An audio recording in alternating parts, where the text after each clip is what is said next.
مساء الخير عليكم، اللهم صل وسلم وزد وبارك على سيدنا محمد وعلى اله وصحبه وسلم اجمعين.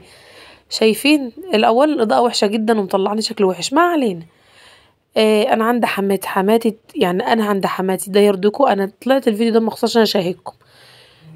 تعمل لنا كشري. شايفين الكشري اللي هو مش الكشري المصري اللي هو الكشري ابو جبه والحاجات دي، لا، ده الكشري العدس اللي هو عدس ومتلخبط عليه رز.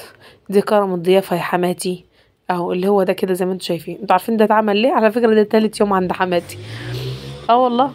اول يوم عملت لنا سمك، وتاني يوم عملت لنا لحمة، وتالت يوم عملت لنا ايه؟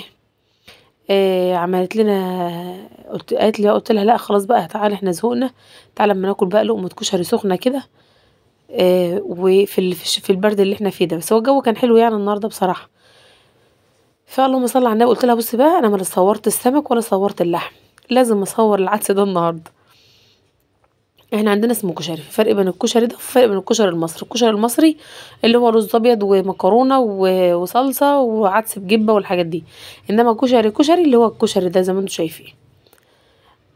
طبعا غسلته طبعا غسيل حلو لحد ما الميه تبقى ما شاء الله كده بافتة ونضيفها معايا.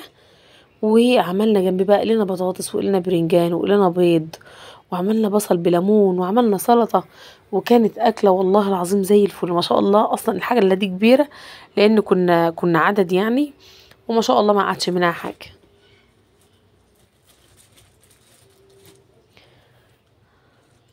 فحبيت أغسلها غسيل حلو. طبعا أنا بهزر، الأكل في اللمة وفي وسط الحبايب لو عيش ومش أقسم بالله بيبقى ليه طعم تاني ومذاق تاني خالص.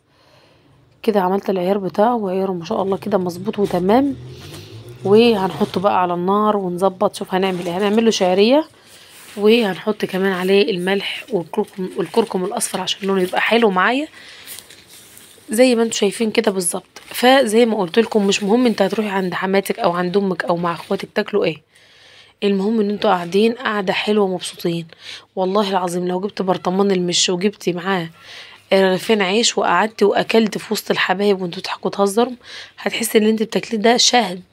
هتحسي ان انت بتاكلي حاجه عمرك في حياتك ما اكلتها قبل كده. انا بيت امي ساعات كنا بنقطع البصل ده ونعصر عليه ليمون وناكل، الله على جماله. كنا بنجيب الليمون المخلل ونجيب عيش الخبيز اللي كنا بنخبزه زمان ده، اللي انا صورت لكم كم مره واحنا بنخبزه ده. كنا بنخبزه كل اسبوع عند امي، ما كانش حاجه اسمها فرن العيش اللي هو شغال دلوقتي ده وبنروح نشتري منه بالبطاقه بتاعه التموين. كان نادر لو كنا رحنا جبنا دي، يعني ايه في النوادر كده. وكنا بس نعمل الليمونه الحادقه كده على رغيف العيش. والله العظيم تقولي كنا بناكل شهد، كنا بناكل حاجه ليها طعم ومذاق خاص. كان كل حاجه لها طعم وكل حاجه ليها مذاق خاص. دلوقتي ولادنا بياكلوا بانيه وباتيه وبياكلوا كريب وكنتاكي وحاجات احنا اصلا عمرنا في حياتنا ما سمعنا عنها، بامانه اقسم بالله. والحاجه بتاعتهم ملهاش طعم ولا لها شكل ولا لون ولا ريحه ولا لهم ذكريات يتكلموا عنها. قدحنا عليها كده وحطينا الشعريه، واستنى لحد ما الرز بتاعنا يتشرب ومفلفل معايا وزي الفل، ولسه طبعا هيستوي هو كده. بس يا دوبك شرب الميه بتاعته، هغطيه بقى وهدى عليه واظبط الغطا بتاعه بحيث ان البخار ما يطلعش. وبعدين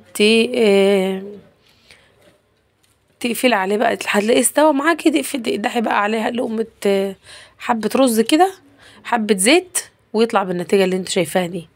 شايفه الجمال؟ ممكن بقى تحط عليه حته قشطه،